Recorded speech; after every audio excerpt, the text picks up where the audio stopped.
Morning Bansal news देख रहे हैं आप। मैं हूं आपके साथ शिवालिका और चलिए इस खास बुलेटिन की शुरुआत करते हैं सबसे बड़ी खबर के साथ।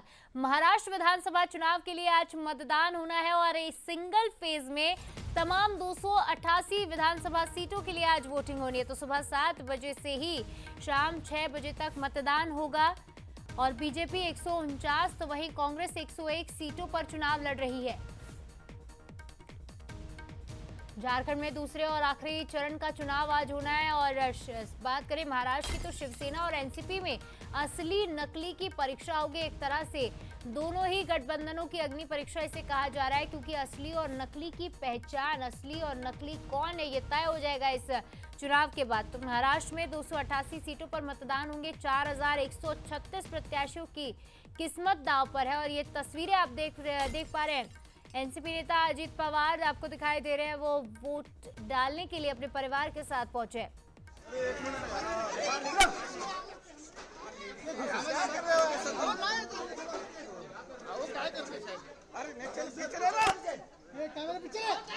तो बारामती से चुनाव लड़ रहे हैं अजीत पवार और देखिए वोट डालने के लिए पहुंचे हैं, अपने परिवार के साथ वो वहां पहुंचे। तो एनसीपी अजीत पवार गुट बीजेपी महायुति में चुनाव लड़ रहा है और 288 सीटों में से 59 सीटों पर प्रत्याशी अजीत पवार की एनसीपी ने उतारे हैं। तो देखिए 2024 की अगर बात करें तो 2024 लोकसभा चुनाव में खास प्रदर्शन एनसीपी का रहा नहीं था। सबसे कमजोर गुट साबित हुआ था एनसीपी अजीत पवार का और इसके बाद 2024 के विधानसभा चुनाव से अब उम्मीदें लगाई जा रही है कि कुछ परफॉर्मेंस बेहतर हो सकता है एनसीपी का। तो झारखंड की अगर बात कर ले तो दूसरे चरण का वहां पर भी चुनाव होना है, लेकिन फिलहाल लाइव तस्वीरें आपको मुंबई से दिखा रहे हैं, जहां एनसीपी नेता अजीत पवार पहुंचे हैं और मतदान कर रहे हैं।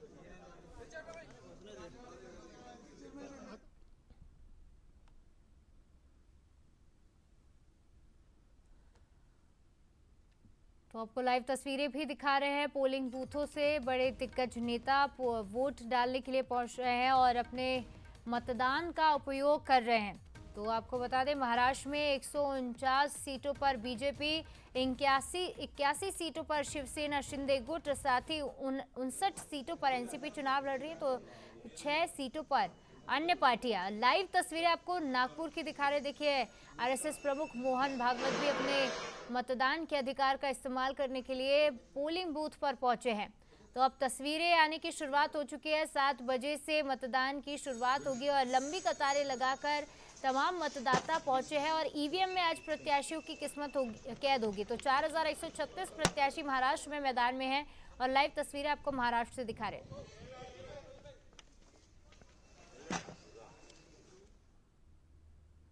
देखिए लंबी कतारों में वोटर्स यहाँ पहुंच चुके हैं। सुरक्षा बल भी बड़ी संख्या में तैनात किया गया है और ये लाइव तस्वीरें आपको नागपुर से दिखा रहे हैं, जो आरएसएस प्रमुख मोहन भागवत भी अपने मतदान के अधिकार का इस्तेमाल करने के लिए पहुंचे हैं।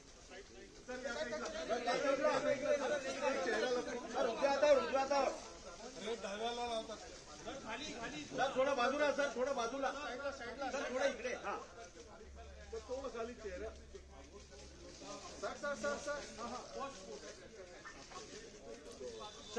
देखिए दो गठबंधन महाराष्ट्र में चुनाव लड़ रहे हैं, बीजेपी महायुति और साथ ही महाविकास आघाड़ी। तो बीजेपी महायुति की बात करें तो बीजेपी, शिवसेना शिंदे गुट, साथ ही एनसीपी अजीत पवार गुट इसमें शामिल है, जो कुल मिलाकर 295 सीटों पर चुनाव लड़ा जा रहा है। कई सीटें ऐसी भी हैं जहां बीजेपी या शिवसेना, साथ ही शिवसेना एनसीपी दोनों के उम्मीदवार उतारे गए। बात करें महाविकास आघाड़ी की 290 सीटों पर 290 उम्मीदवारों को उतारा गया है। तो 101 कांग्रेस के और साथ ही जिसमें शिवसेना उद्धव गुट के 95, तो एनसीपी शरद पवार गुट के 86 प्रत्याशी शामिल है। तो बात करें दूसरी पार्टी की तो वीबीए से 200, साथ ही महाराष्ट्र नवनिर्माण सेना से 125 और एआईएमआईएम ने भी अपने अच्छे खासी प्रत्याशी 17 प्रत्याशी मैदान में उतारे हैं। तो महाराष्ट्र की कुछ बड़ी सीटों की बात कर ले तो काटोल, जहां से अनिल देशमुख एनसीपी शरद पवार गुट से चुनाव लड़ रहे हैं। Nagpur south west Devendra Fadnavis deputy CM हैं, बीजेपी के दिग्गज नेता हैं, मुख्यमंत्री भी रह चुके हैं। उनकी सीट साख यहाँ पर दांव पर है, एक तरह से कहा जा सकता है। नागपुर उत्तर की बात करें तो नितिन राउत कांग्रेस से उम्मीदवार हैं, वहीं साकोली में नाना पटोले जो कांग्रेस के अध्यक्ष हैं वो उनकी साख दांव पर लगी हुई है। आरएसएस प्रमुख कुछ कह रहे हैं, सुनते हैं। सर, आपने आज मतदान किया, 100% मतदान की अपील आप हमेशा करते हैं, क्या कहेंगे? प्रजातंत्र में मतदान नागरिकों का कर्तव्य है और नागरिक कर्तव्यों को प्रत्येक नागरिक ने करना चाहिए। इसलिए जहाँ जहाँ जब जब मेरा मतदान है मैं वहाँ जाके पहले वो काम कर लेता हूँ दिन में, बाकी सब काम बाद में करता हूँ। अभी मैं बहुत दूर था, उत्तरांचल में था, एक दिन मेरे कार्यक्रम का कम करके केवल इसके लिए मैं कल रात को आया हूँ और आज चला जाऊंगा। तो मतदान ये कर्तव्य है, मतदाताओं ने मत देना चाहिए। ये मैं बोलता हूं तो मुझे करना है।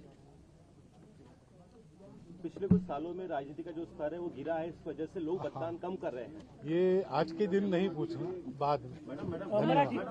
बिटकॉइन के रिलेटेड एक मिनिट मतदान करणे हे मतदारांचं कर्तव्य आहे आणि म्हणून जेव्हा जिथे माझं मतदान असेल, म्हणजे एकाच ठिकाणी आहे इथेच